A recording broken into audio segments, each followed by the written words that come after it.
আসসালামু আলাইকুম। Job dreamers এর পক্ষ থেকে সবাইকে জানাই স্বাগতম।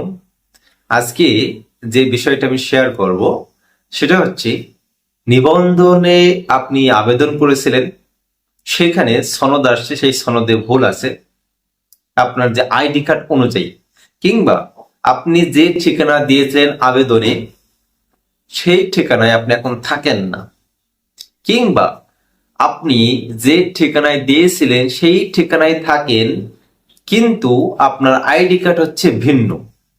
অর্থাৎ আপনি স্বামীর বাসায় আছেন, কিংবা আপনি পরিবর্তন হয়ে এক জায়গায় গিয়েছেন, সেই ঠিকানা দিয়েছেন, স্থায়ী এবং বর্তমান ঠিকানা উভয়। এইগুলোর সমস্যা তৈরি হয়েছে অনেক, সেগুলোর সমাধান নিয়ে আজকে আমি যতটুকু পারি শেয়ার করব। আরো বিস্তারিত জানতে এই নিবন্ধন সম্পর্কিত আমাদের সাথে থাকবেন। প্রথমে আমাদেরকে জানতে হবে আইডি কার্ডটা কি। আইডি কার্ড হচ্ছে আপনি এই দেশের যে নাগরিক তার প্রমাণ, আপনি এই দেশের যে ভোটার সেটির প্রমাণ। অর্থাৎ আইডি কার্ডে যে অ্যাড্রেস দেওয়া থাকে সেই অ্যাড্রেসে আপনাকে থাকতে হবে। পুলিশ ভেরিফিকেশনে এটাই কম্পালসারি হওয়া লাগবে, বিষয়টা একদমই এমন নয়।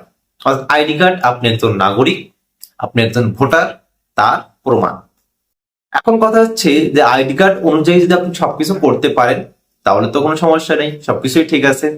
কিন্তু আপনি যখন আপনার স্বামীর বাসায় গিয়েছেন, কিংবা আপনি অ্যাড্রেস চেঞ্জ করেছেন, অথচ আইডি কার্ডের যে অ্যাড্রেস সেটা ভিন্ন হয়ে গিয়েছে, একটু ক্লিয়ার করি। তো এক্ষেত্রে আপনাকে যে বিষয় মাথায় রাখতে হবে ভাই, যে আপনি বর্তমান যে ঠিকানায় দিয়েছেন বা স্থায়ী ঠিকানায় দিয়েছেন, এর সাথে পুলিশ ভেরিফিকেশন আপনার ওই যে আইডি কার্ড এনআইডি কার্ড মেলাবে, বিষয়টা এমন নয়। আপনি যেখানে অ্যাড্রেস দিয়েছেন সেখানে ওরা আসবে, সেই অ্যাড্রেসটা ঠিকঠাক থাকলে সমস্যা নেই, ঠিক আছে? অর্থাৎ তারা আপনাকে খুঁজে পাইলেই যথেষ্ট। আর আপনি যে বাংলাদেশের নাগরিক সেটা তো আপনার হচ্ছে এনআইডি তে আছে।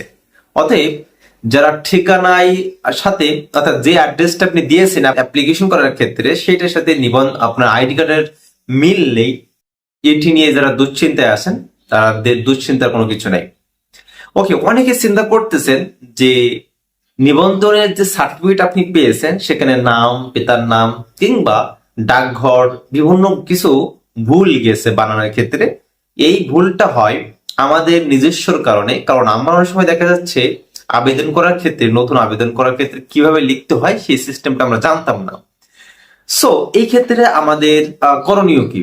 আমি খুবই সিম্পল একটা হিসাব বুঝি যে সার্টিফিকেটে কোনো ধরনের স্পেস, ডট ভুল থাকা আমাদের জন্য খারাপ, আমাদের জন্য এটা খুবই খারাপ। তো যেহেতু আমাদের সময় আছে, একটু কষ্ট হইলেও সার্টিফিকেট, আই রিপিট সার্টিফিকেট, যেহেতু এটা খুবই গুরুত্বপূর্ণ জিনিস, সেহেতু এখানে যদি ভুল থাকে তাহলে আপনার স্থায়ী ঠিকানা অনুযায়ী ঠিক করে নিন, সমস্যা কিছু নাই। তবে এখানে চাকরি পাইতে আপনার অসুবিধা হবে না।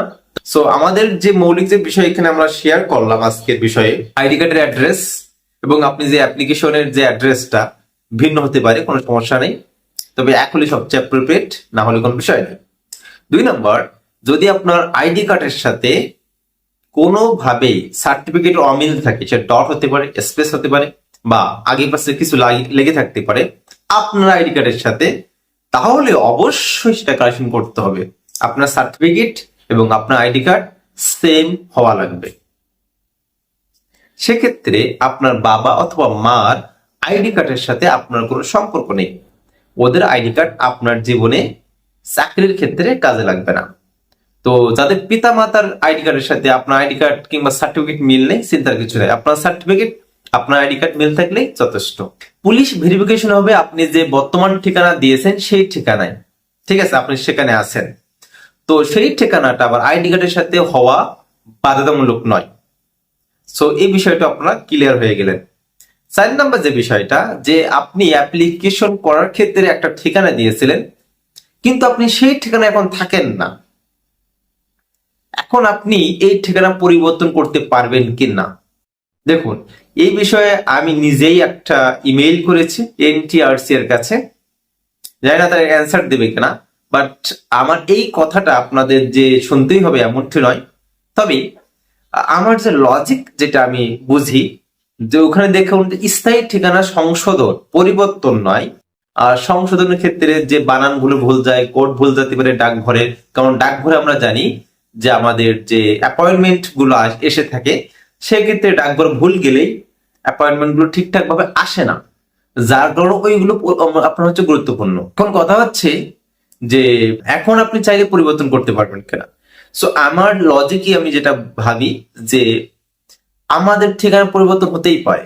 আমরা অ্যাপ্লিকেশন করেছি যে ঠিকানায়, সারা জীবন ওই ঠিকানায় থাকতে হবে, ওই ঠিকানা পরিবর্তন করা যাবে না, এটি লজিকই কখনো হতে পারে না। একজন ব্যক্তি বিয়ে হতে পারে, একজন ব্যক্তি আইডি কার্ড চেঞ্জ করতে পারে, অন্য জায়গায় জমি কিনে সেখানে থাকতে পারে, তো নতুন বাসস্থান করতে পারে। তো আপনার এই মানে যেখানে আপনি দিয়েছিলেন, অর্থাৎ অ্যাপ্লিকেশনে যে অ্যাড্রেস দিয়েছিলেন ওইটাই আপনাকে মানে মেনে চলতে হবে, কোনো চেঞ্জ করা যাবে না। এটা পার্সোনালি আমার কাছে ইলজিক্যাল লাগে। অর্থাৎ আমি মনে করি যে আমরা চাইলেই গণবিজ্ঞপ্তিতে আমাদের অ্যাড্রেস চেঞ্জ করতে পারি, এটা আমার লজিক, এটা আমার চিন্তাধারা। বাট আপনার কনফার্ম হওয়ার জন্য এই বিষয়টি এনটিআরসি যে হেল্পলাইন আছে, এনটিআরসি হেল্পলাইন গুগলে সার্চ করলে চলে আসবে, ওখানে নাম্বার আছে, ইমেইল আছে, ফোন নাম্বার আছে, মোবাইল নাম্বার আছে, আপনারা চাইলে কন্ট্যাক্ট করতে পারেন। সো আশা করি আপনাদের অনেকগুলো বিষয় আজ আমার এই ভিডিওতে ক্লিয়ার হয়ে গেছে। আসসালামু আলাইকুম ওয়া রাহমাতুল্লাহি ওয়া বারাকাতুহু।